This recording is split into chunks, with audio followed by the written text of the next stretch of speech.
The chamber floated in the void between stars, a massive structure that dwarfed most planetary stations and served as the beating heart of the Galactic Sovereignty Council. High Chancellor Vorath settled his massive frame into the central seat, his scales catching the artificial light as he surveyed the assembled representatives from 43 conquered worlds and 17 sovereign members.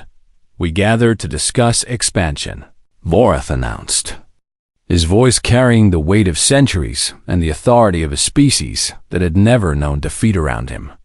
Beings of countless forms and origins shifted in their seats, some with anticipation, others with barely concealed discomfort at what these meetings always meant for some unfortunate civilization. Strategic Coordinator Zexter activated the holographic display with a gesture of one chitinous limb, and a blue-green world materialized above the council table.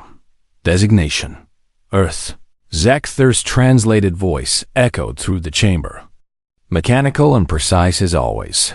Third planet in a yellow star system. Sector 779 of the outer spiral arm. The planet rotated slowly, beautiful and inviting. Oceans covering most of its surface, while green and brown continents sprawled across the rest. Population? Asked Council Member Dresch, a gentle species always concerned with such details. Despite knowing the answer changed nothing. Approximately 8 billion of a single dominant species, Zexter replied, highlighting population centers that glowed like jewels across the night side of the planet. "They call themselves humans," Vorath leaned forward, his interest clearly piqued by the numbers alone. 8 billion workers for the sovereignty's endless construction projects and resource extraction operations. Technology level? He demanded. Zexter's mandibles clicked in what his species used for satisfaction. Primitive by our standards. Though advancing rapidly, they achieved nuclear fission 2 of their centuries ago and have recently developed basic quantum communication arrays. The display shifted to show crude spacecraft orbiting Earth and a small station on its single large moon. They have also established a deep space monitoring station here. Zexter indicated a point beyond their planetary system, far from the yellow star that warmed their world. Station Meridian. Staffed by fewer than 20 individuals conducting research and communication relay operations. Several council members made sounds of dismissal. 20 defenders for an entire species seemed almost insulting. Military capability? Vorath pressed, already seeing this as a simple acquisition rather than a true challenge. Fragmented, Zexter reported with clear disdain. They maintain over 190 separate nations on their homeworld, each with independent military forces, total combined arms number in the tens of millions. But coordination appears minimal, and their weapons are chemically propelled projectiles with limited nuclear capability. Laughter rippled through portions of the chamber. Beings who commanded plasma cannons and gravity manipulators found the idea of chemical weapons almost quaint. Resources? This from Trade Director Killix, who cared only for profit margins and extraction efficiency. The display changed again, showing mineral deposits, water reserves, and biological diversity that made several council members inhale sharply. Exceptional, Zexter stated. The planet contains massive deposits of rare elements, including those needed for our latest shield. Generator's water comprises 71% of the surface, and biodiversity exceeds anything we have cataloged in this sector. Vorath's eyes gleamed with the predatory satisfaction of a hunter spotting easy prey. And their response to first contact attempts? "We have made no official contact," Zexter replied. "Our surveillance suggests they are aware of other civilizations, but have not yet achieved faster-than-light capability. They remain isolated and unaware of the sovereignty." "Perfect," Vorath declared, rising to his full impressive height. "I propose immediate designation of Earth as a Tier 3 acquisition target with harvest. Operations to commence within 6 standard cycles." 6 cycles seems aggressive, Dresch ventured cautiously. her species having learned long ago that objecting too strenuously led to unfortunate consequences. Should we not attempt diplomatic integration first? Voreth's laugh boomed across the chamber. Cold and dismissive. Diplomacy is for equals. Council member, these humans are barely spacefaring and divided. Among themselves, they will be absorbed into the sovereignty as labor-class citizens. Their world's resources allocated according to our needs. The vote proceeded as such votes always did. Those who benefited from expansion voted enthusiastically, while those who remembered being on the other side of such decisions abstained or offered token resistance that changed nothing. Earth's fate was sealed. With 40 votes in favor, 3 against, and 7 abstentions, thousands of light years away. Commander Carl Henderson rubbed his tired eyes and stared at the screen that had just lit up with an unusual signal pattern. Station Meridian was small, cramped, and perpetually understaffed, but it represented humanity's farthest reach into the cosmos. Listening post designed to catch whispers from the universe and perhaps one day hear a friendly hello from distant neighbors. Kyle, you seeing this? Lieutenant Eric Stone called from the communications bay, his young voice carrying a note of confusion that made Henderson's instincts tingle. Seeing what? Henderson pushed off from his desk and floated through the zero-gravity corridor to where Stone monitored the sensor arrays. Got a weird signal spike about 20 minutes ago, Stone explained. Pulling up the data stream. Lasted maybe 90 seconds, highly compressed. Definitely artificial. Henderson studied the wavelength pattern. It showed clear signs of intentional modulation and encryption far beyond anything humans currently used. Origin point? He asked, feeling his pulse quicken despite years of training to stay calm. That's the strange part. Stone manipulated the display to show a 3-dimensional star map. It came from deep space. Coordinates don't match any known stellar systems in our database. Could be a relay, Henderson mused.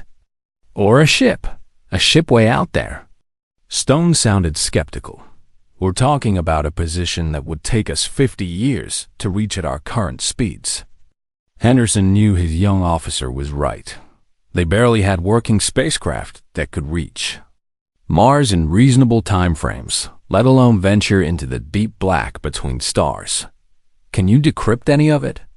Henderson asked, already knowing the answer, but hoping anyway. Stone shook his head.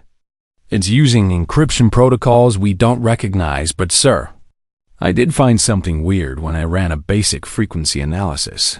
He pulled up another screen showing the signal broken into component parts. See these repeating patterns here, here, and here? Stone indicated 3 distinct sections. I ran them through our linguistic database just for fun, and the computer flagged possible matches. Matches to what? Henderson leaned closer, his reflection ghostly in the screen's glow. Numbers, Stone replied, his voice dropping to almost a whisper. The first pattern matches Earth's galactic coordinates in standard astronomical notation. The second matches our solar system's stellar classification, and the third. He paused, and Henderson saw the young man's hand shaking slightly. The third matches a word when translated through 12 different human languages. Stone finished. Harvest. The word hung in the recycled air of the station like a death sentence.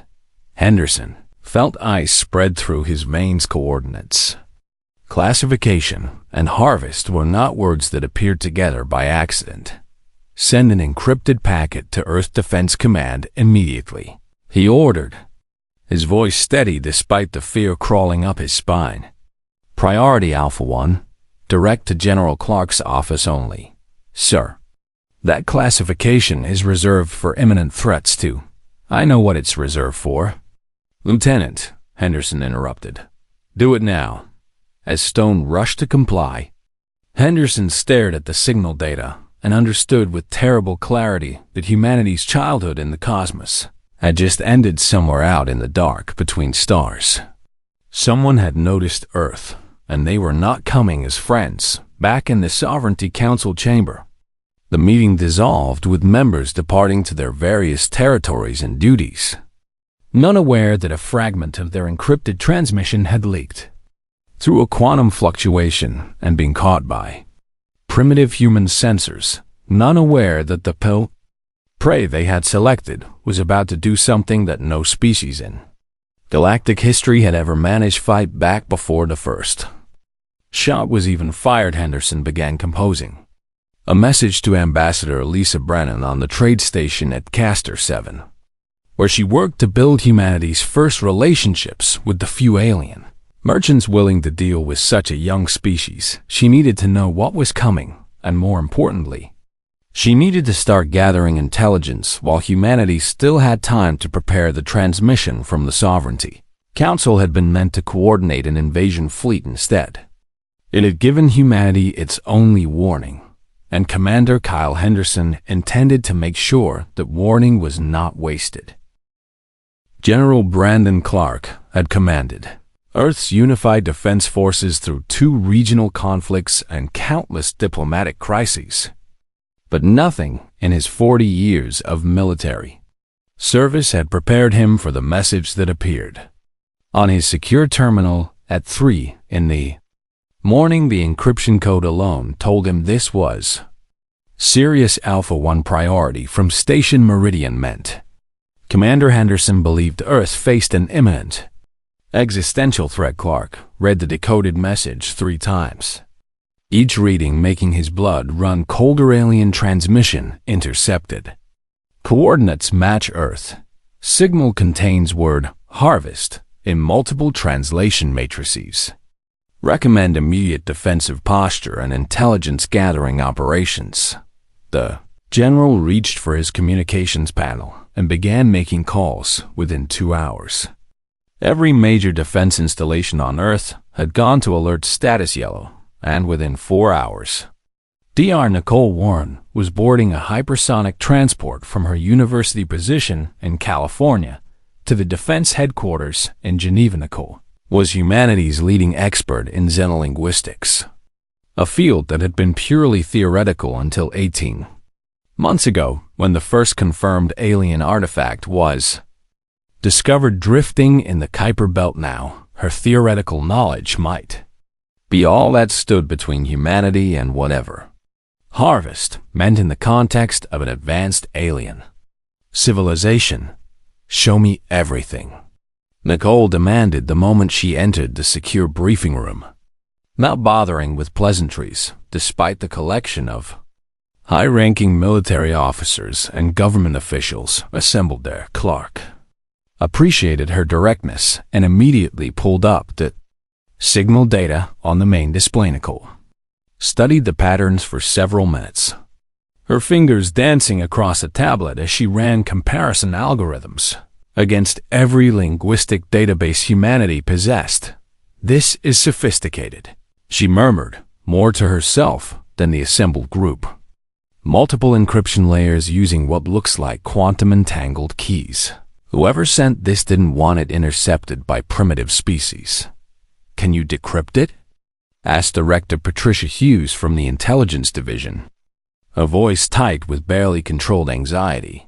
Not completely, Nicole admitted. But I can work with fragments, and pattern recognition languages often share structural similarities, even across species barriers. And we know this signal originated from an artificial source. She manipulated the display, isolating specific frequency bands and running them through filters that stripped away encryption noise. Here, she pointed to a repeating pattern that pulsed in the data stream. This appears 17 times throughout the transmission, with slight variations in linguistic terms. That suggests either a name or a classification system. Earth? Clark suggested, remembering what Henderson had reported. Possibly. Nicole pulled up another section. And this pattern here matches mathematical constants. See how it repeats the ratio we use for pi and the gravitational constant. That's a universal language. Math doesn't lie regardless of who's doing the counting. She worked for another hour while the room watched in tense silence. occasionally muttering observations or requesting additional processing power from the defense network's quantum computers. Finally, she leaned back and rubbed her eyes. "The transmission is definitely about Earth," she announced. "I found our solar system's stellar coordinates embedded in at least 6 different sections. There's also data that matches our planet's mass, orbital period, and atmospheric composition, so they know where we are and what we look like," Clark summarized grimly. "What else?" Nicole hesitated, and that pause made everyone in the room lean forward. "There's a timeline embedded in the signal," she said quietly. "But based on the frequency modulation and assuming standard galactic time measurements, I calculate they're planning something to begin in approximately 6 Earth months." The room erupted in voices. 6 months to prepare for a threat they barely understood from an enemy they had never seen. Clark raised his hand for silence and got it immediately. 6 months to do what, exactly? He asked Nicole. Invasion? First contact? Resource survey? The word fragments I can partially decrypt suggest resource acquisition, Nicole replied, pulling up her translation matrices. Harvest is one possibility. But I'm also seeing patterns that could mean extraction, collection, or processing, none of which sound friendly when applied to an inhabited planet. Clark turned to his intelligence director. Hughes, what do we know about alien civilizations in this sector? Hughes pulled up a star map showing the pathetically small sphere of space humanity had explored, or even observed in detail. Not much. Sir, she admitted, we've detected artificial signals from at least 37 different stellar systems, but we've never achieved meaningful communication with any of them. The Castor 7 trade station is our only confirmed contact point. And even that's limited to basic commerce with independent merchants. Then we use what we have, Clark decided.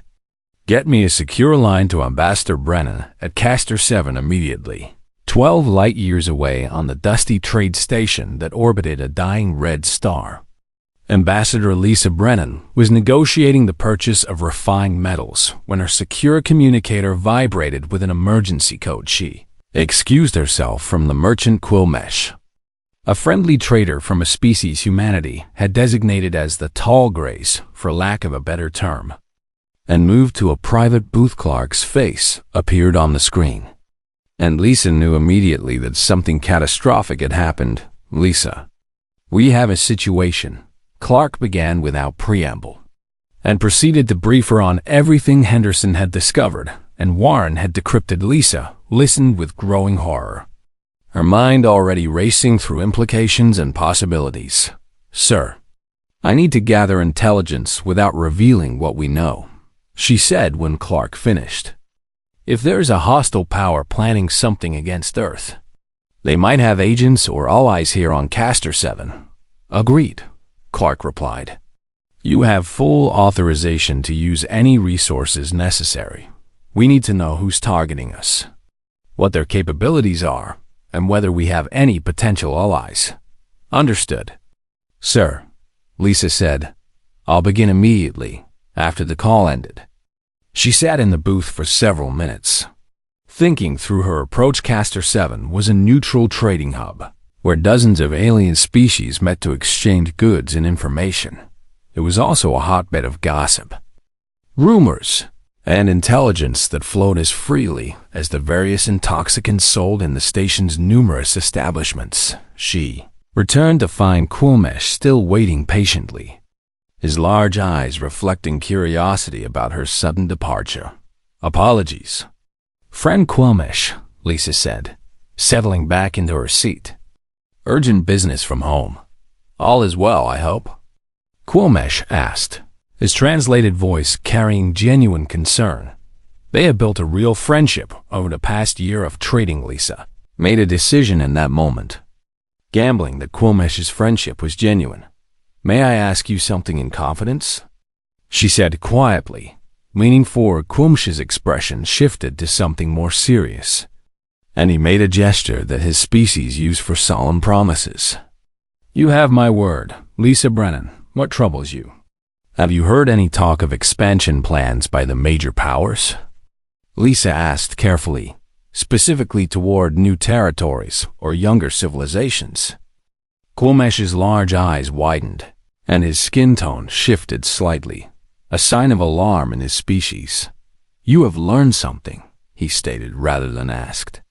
About your homeworld, Lisa nodded slowly. Watching for his reaction, Quilmesh looked around the trading floor nervously, then leaned close. We must speak somewhere more private, he whispered urgently. What I know could put us both in danger. They moved to a secured cargo bay that Quilmesh rented for his merchandise, and once the door sealed, the alien merchant's friendly demeanor cracked to reveal deep concern. The galactic sovereignty has been expanding aggressively for the past 2 centuries, Quilmesh explained, his words tumbling out rapidly. They identify worlds with valuable resources and populations that cannot defend themselves. Then they vote to acquire those worlds as part of their collective. Acquire? Lisa felt her stomach drop. You mean conquer. They prefer more pleasant terms, Quilmesh said bitterly. Integration, absorption, voluntary joining, but yes. It is conquest, dressed in diplomatic language. How many worlds? Lisa asked, already dreading the answer. 43 that I know of, Quilmesh replied. Species reduced to labor forces, their planets stripped of resources, their cultures erased, and those who resist. He made a slashing gesture across his throat that needed no translation. Why haven't you told me this before? Lisa demanded, feeling betrayed and terrified in equal measure. Because I did not know your world was on their list, Quilmesh said desperately. And because speaking against the sovereignty brings their attention that usually ends in species extinction. Lisa forced herself to breathe slowly and think clearly, despite the panic threatening to overwhelm her. Tell me everything you know about the sovereignty, she commanded. Their military capabilities, their decision-making process, their weaknesses, everything. Quilmesh spent the next 3 hours providing a terrifying education in how the galactic power structures actually worked. The sovereignty commanded fleets that could sterilize planets, weapons that bent gravity and tore apart molecular bonds, shields that could withstand nuclear strikes without flickering against such power. Earth's primitive chemical rockets and nuclear warheads seemed like spears facing tanks. The message began broadcasting on every frequency humanity could generate, boosted by every communications array from Earth to Station Meridian, amplified by power sources that left half of Geneva in temporary blackout. Kyle Henderson's voice carried across the void between stars, calm and measured, speaking to an audience of trillions who did not yet know they were listening. This transmission is from the planet Earth to all civilizations within range of this signal, Henderson began, his words chosen carefully over days of preparation with linguists, historians, and strategists.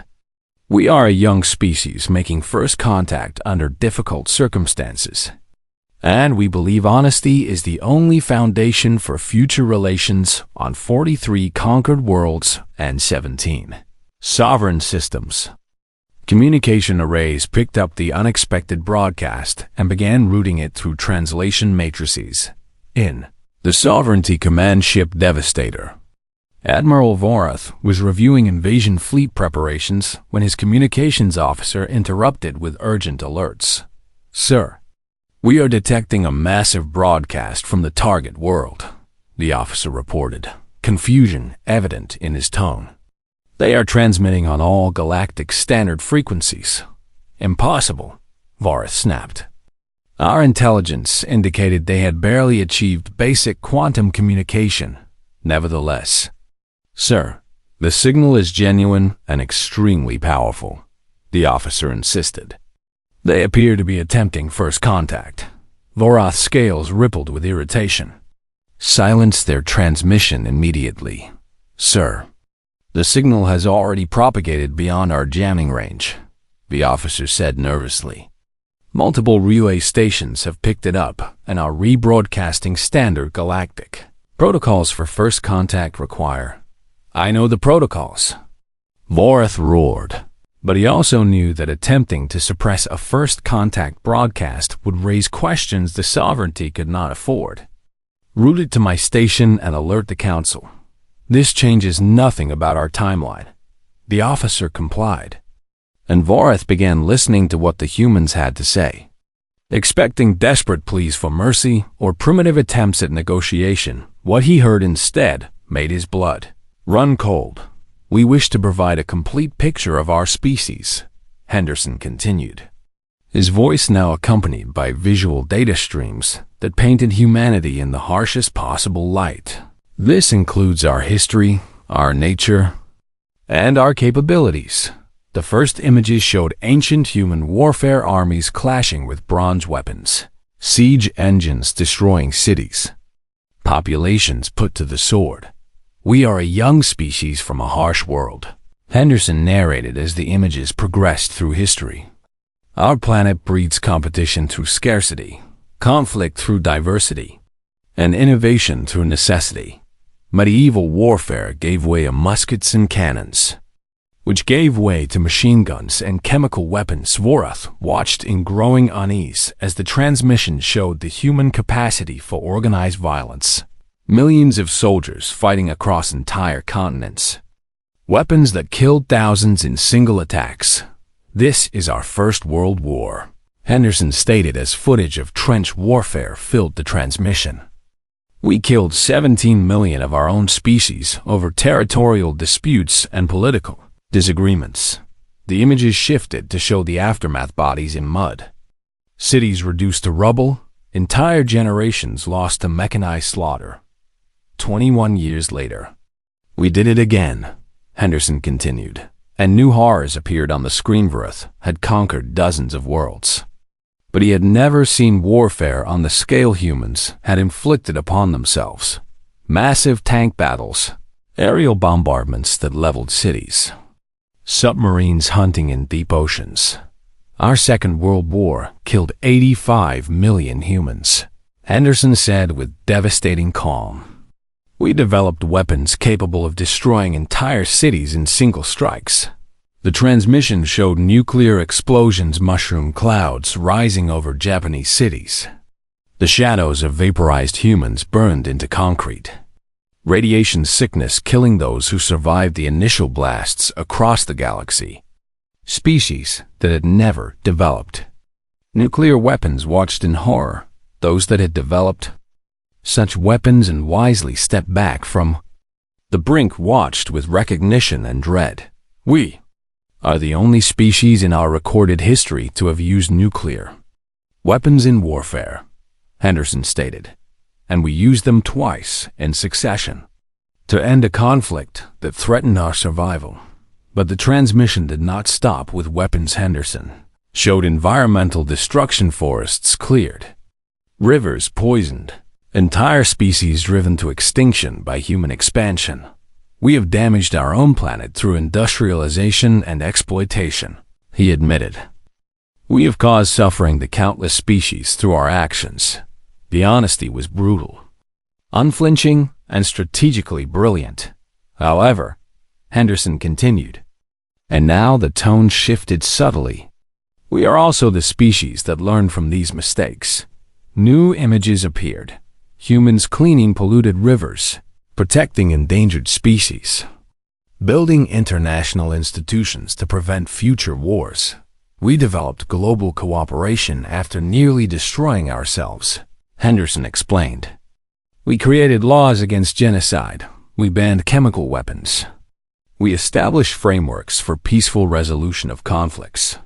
We are capable of both terrible violence and profound change, Henderson said, his voice carrying weight that resonated across species barriers.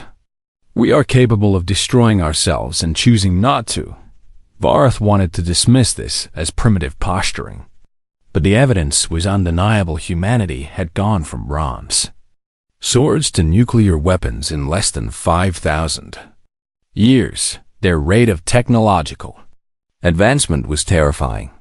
We have recently learned that our planet has been designated as a target for conquest," Henderson stated bluntly. And now the transmission showed fragments of the Sovereignty's own communication. Vorth jerked upright in shock. They had decrypted the Council's transmission.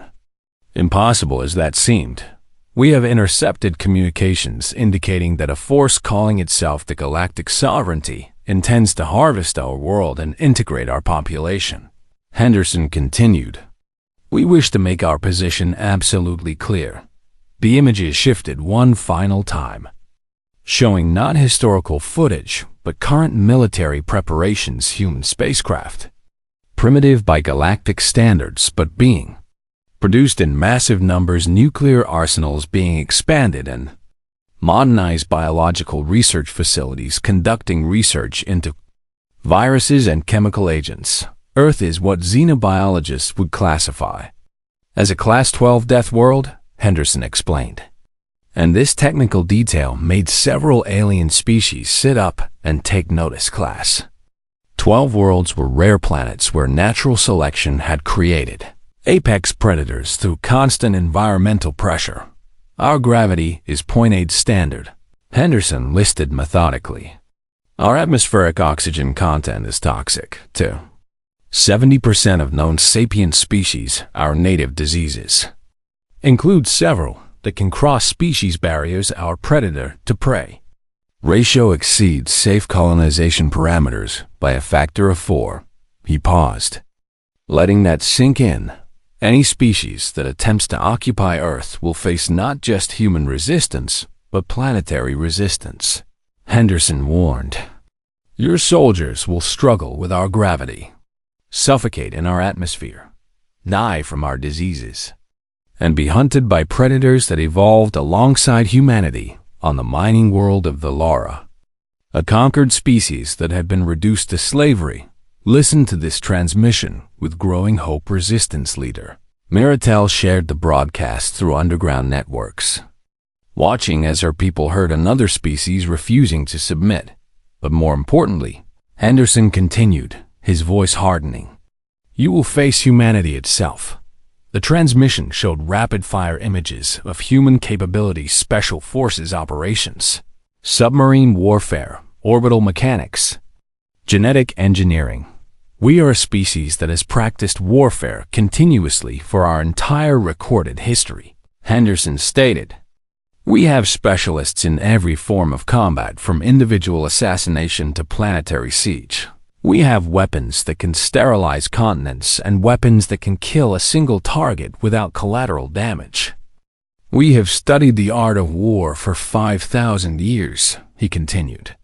We have generals who have written texts on strategy that are still studied today. We have soldiers who volunteer to die for causes they believe in.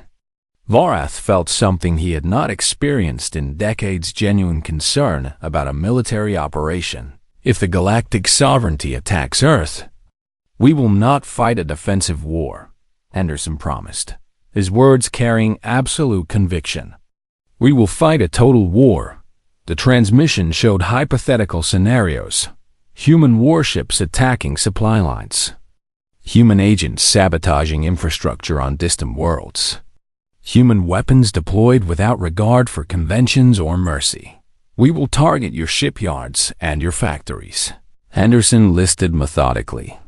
We will attack your trade routes and your communications networks. We will deploy biological weapons, chemical weapons, nuclear weapons, and weapons we have not yet invented. We will not stop when you retreat, he continued relentlessly. We will pursue you to your homeworlds. We will make this conflict so costly that conquering Earth becomes the worst decision your civilization ever made. The galaxy listened in stunned silence as a primitive species made threats that should have been laughable, but somehow were not, because Henderson was not making empty threats. He was making promises backed by 8,000 years of human history.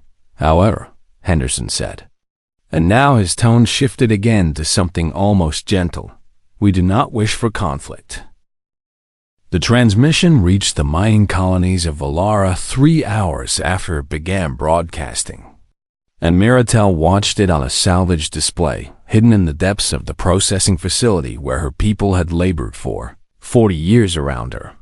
30 resistance members crowded into the cramped space, their faces illuminated by the screen, showing a blue-green world they had never seen when Henderson finished speaking. Silence filled the room for a long moment. Then someone started crying, not from sadness, but from relief, from hope, from the sudden understanding that they were not alone in their refusal to submit. They said no, Miratel whispered, her voice breaking with emotion. A species learned they were targeted, and they said no. They will be crushed, one of her lieutenants said bitterly. The sovereignty has never failed to take a world they designated. Maybe, Miratel acknowledged. But they made the sovereignty hear them first. They made everyone hear them. She stood, straightening to her full height despite the decades of forced labor that had bent her spine. If they can broadcast their defiance across the galaxy, we can broadcast ours across this world, she declared. Copy that transmission and spread it to every work facility on Valara. The Overseers will, another member began. The Overseers will do nothing, Miratel interrupted. Because if humanity has made the Sovereignty Council nervous enough to delay an invasion, then the sovereignty has bigger problems than one mining world spreading forbidden messages. Within hours, Henderson's transmission was playing in secret gatherings across 11 conquered worlds within days. It had reached 17. The political earthquake that humanity had triggered began to spread through the Galactic Sovereignty's foundations on Zentara Prime. High Chancellor Vorath faced a council chamber that had transformed from assured confidence to chaotic argument. The invasion must be cancelled immediately, Council Member Dresch declared, her normally gentle voice raised in unusual passion. This human transmission has changed everything. Changed nothing. Vorath roared back, though even he could hear the weakness in his own conviction. They are primitives making empty threats. Empty? Dresch challenged, pulling up analysis reports that her staff had compiled. Their technological advancement curve exceeds anything in recorded galactic history. They went from bronze metallurgy to nuclear fission in 4,500 years. Most species take 15,000 years for that transition, added another council member. And the humans did it while fighting continuous wars against themselves. Vorath wanted to dismiss these concerns, but could not. The data was undeniable and deeply troubling. They threatened total warfare. Dresch pressed. Biological weapons, chemical agents, nuclear strikes against civilian targets. Are we prepared for an enemy that fights without restraint? The sovereignty has conquered 43 worlds, Vorath reminded them. Our military capabilities have never faced a death world species that had advance warning, Dresch interrupted. Every previous conquest involved surprising the target civilization. The humans have had time to prepare, and have used that time to threaten consequences we cannot ignore. Trade Director Killick spoke up from his position near the back. There is also the economic calculation to consider. Even if we successfully conquer Earth, the occupation costs would be astronomical. A Class 12 death world requires specialized equipment for most species to survive on the surface. He explained with the cold logic of someone who counted profits. Environmental hazard pay would triple labor costs. Medical treatment for gravity-related injuries would consume significant resources. And endemic diseases would require constant quarantine protocols. And that assumes the human population does not engage in continuous guerrilla resistance, another council member added, which their own history suggests they absolutely would. Vorath felt control of the council slipping through his clawed fingers. The human transmission had done exactly what it was designed to do. Make the sovereignty question whether Earth was worth the cost. I propose we table the invasion vote pending further intelligence gathering, Dresch suggested, and before Vorath could object. 12 other council members voiced immediate agreement. The vote proceeded over. Borath's strenuous objections: 28 in favor of delay, 15 opposed, 14 abstaining. Earth's invasion was postponed indefinitely, but the damage to the sovereignty's internal cohesion had only just begun on the conquered world of Dexnar. The industrial supervisor noticed that production quotas had not been met for 3 consecutive days. This was unusual. The Dexnari people had been model subjects since their integration 18 years ago, never causing trouble or resisting their labor assignments. The supervisor went to investigate and found the primary assembly facility completely abandoned, not destroyed, not damaged, simply empty. Of workers panicked. He contacted military enforcement, who discovered that the entire Dexnari population had relocated to the planet's polar regions where satellite coverage was limited. They had not attacked anyone or destroyed anything. They had simply stopped working. Why? The military commander demanded when his forces cornered a group of Dexnari leaders. Because the humans showed us we could. One leader replied simply, "You can kill us, but you cannot make us work, and without our labor. This facility produces nothing." Similar events began cascading across the sovereignty's territories on Drax. Miners refused to enter the extraction pits on Corval. Agricultural workers abandoned the fields on Zentara Prime itself. Maintenance staff in the council chambers staged a work stoppage that lasted exactly 1 hour before resuming, a symbolic gesture that sent shockwaves through the government. The conquered populations were not attempting revolution or violent resistance. They were simply withdrawing cooperation. And the sovereignty had no effective response to populations that refused to participate in their own exploitation. Ambassador Lisa Brennan watched these developments from Caster 7 with growing amazon, and Quilmsh kept her updated on every rumor, every report, every piece of intelligence that flowed through the merchant networks. "Your Commander Henderson has done something remarkable," Quilmesh said during one of their private meetings. "He has not just threatened the sovereignty, he has inspired everyone they have conquered to question their own submission." "We just showed them that resistance was possible," Lisa replied. "They are the ones choosing to act." "Perhaps," Quilmesh acknowledged. "But inspiration is a powerful weapon that your species seems to understand instinctively." Lisa's secure communicator signaled an incoming message, and she saw it was flagged with codes indicating it came directly from sovereignty territory. She activated the privacy protocols and opened the message. It was a formal request for diplomatic communication, signed by Council Member Dresh and countersigned by 8 other council members. A clear majority of the sovereignty's leadership. "They want to talk," Lisa breathed, reading the message in disbelief. "Of course they do," Quilmesh said with satisfaction. "You have made yourselves too expensive to conquer and too dangerous to ignore. Talking is their only rational option." Lisa immediately transmitted the message to General Clark on Earth, watching as he read it with carefully controlled expression. "This could be a trap," Clark warned. "Lure us into negotiation while they prepare a surprise attack. Or it could be genuine," Lisa countered. "Commander Henderson's broadcast has caused serious internal problems for them. Multiple conquered worlds are engaging in civil disobedience, and their council is fractured." Lieutenant Danny Foster from Earth Intelligence joined the call. "Sir, we have been monitoring increased communication traffic between sovereignty worlds. There are definite signs of political instability. We also detected 3 invasion fleet deployments that were canceled in the past 72 hours. Foster added, pulling up tracking data. "Not just the Earth fleet. They have suspended all expansion operations." Clark drummed his fingers on his desk, the habit he had when making difficult decisions. "If we refuse to talk, we maintain our defensive posture but learn nothing." He reasoned aloud. "If we agree to negotiate, we might gain intelligence even if the talks fail. I recommend accepting," Lisa urged. But from a position of strength, we dictate the location, the security protocols, and the agenda.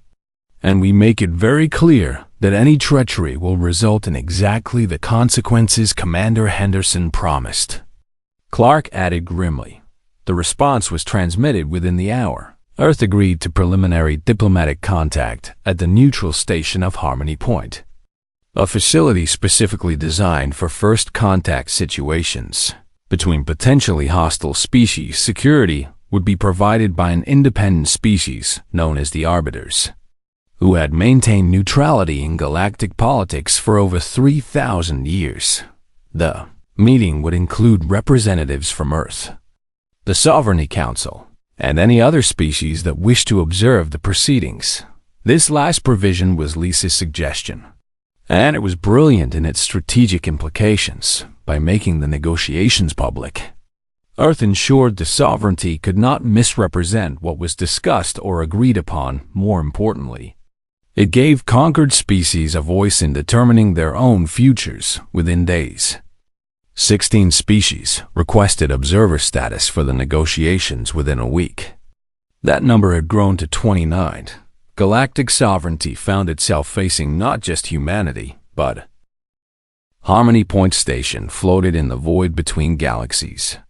Ancient and massive, built by the Arbiters 3 millennia ago as neutral ground for species that could not trust each other enough to meet on home territory. Ambassador Lisa Brennan stepped off the human transport and felt the station's different gravity, immediately lighter than Earth but heavier than the artificial environment she had grown accustomed to on Castor 7. Commander Kyle Henderson followed her, his military uniform precisely pressed and his expression carefully neutral. Despite the historic nature of this moment, behind them came General Brandon Clark, who had insisted on attending personally despite the security risks. First contact negotiations with potential hostiles, Clark had said during the flight. "If we are making history, I want to be there to make sure we make the right kind." The Arbiter who greeted them stood nearly 3 meters tall, crystalline structures growing from its shoulders in patterns that supposedly indicated age and wisdom. "Welcome, representatives of Earth." The Arbiter's translated voice echoed in their communication implants. "You are the youngest species to ever participate in negotiations at this facility. We appreciate the opportunity," Lisa replied, using the formal diplomatic phrasing she had practiced with Quilmesh. Arbiter led them through corridors that shifted color as they walked, responsive to biological presence in ways that human technology had not yet mastered. They entered a circular chamber where representatives from 29 different species were already assembled in observation galleries that ringed the central negotiation space. Lisa recognized Quilmesh among the observers and saw him make a subtle gesture of encouragement. At the negotiation table sat 3 beings. High Chancellor of Arth, looking diminished somehow despite his impressive size.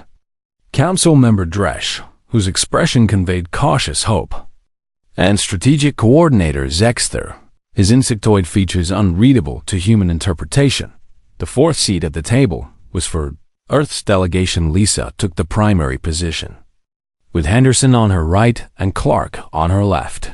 "We are assembled to discuss the future relationship between Earth and the galactic sovereignty," the Arbiter announced, its voice carrying to all observers.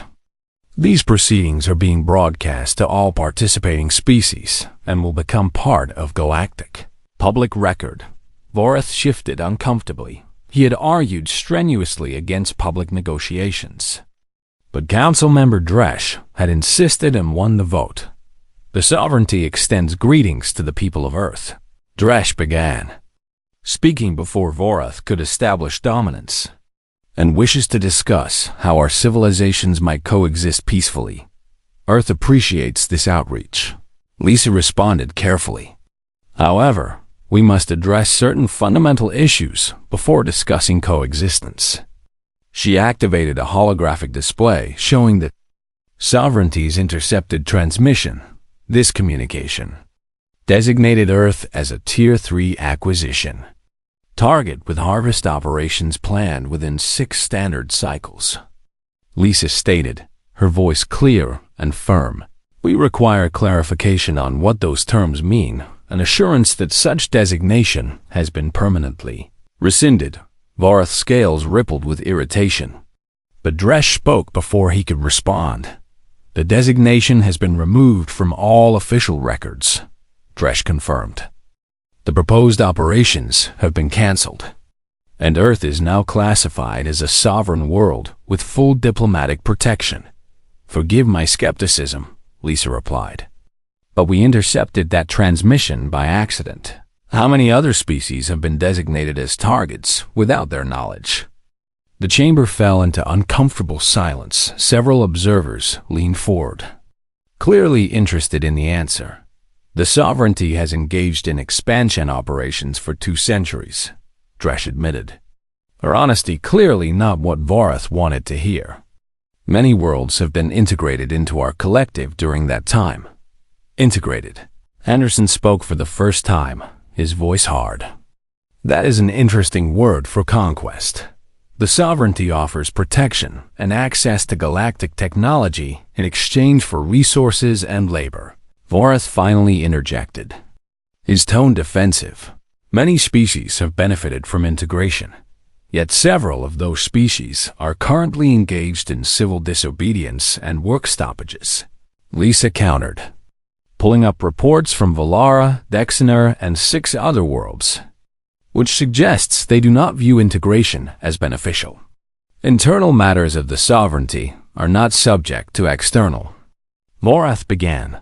Those internal matters became external the moment you designated Earth as a target. Clark interrupted bluntly. You made this our business when you decided our planet was yours to harvest, and you responded with threats of total warfare. Vorath shot back, his composure cracking. Threats to deploy biological weapons against civilian populations, to target supply lines and infrastructure across the galaxy. We responded with promises, not threats, Henderson corrected calmly. Promises about what would happen if you chose conquest over cooperation. The distinction is minimal, Vorath argued. The distinction is everything, Henderson replied.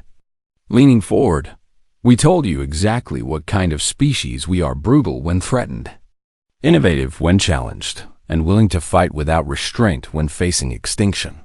But we also told you we were willing to be friends, Henderson continued, to share knowledge, trade resources, and cooperate as equals. You chose which version of humanity you wanted to meet. Dresh made a gesture that her species used for acknowledgement of truth. Commander Henderson is correct, she said quietly. The human transmission forced us to make a choice about the kind of civilization the sovereignty wishes to be. And what choice has the sovereignty made?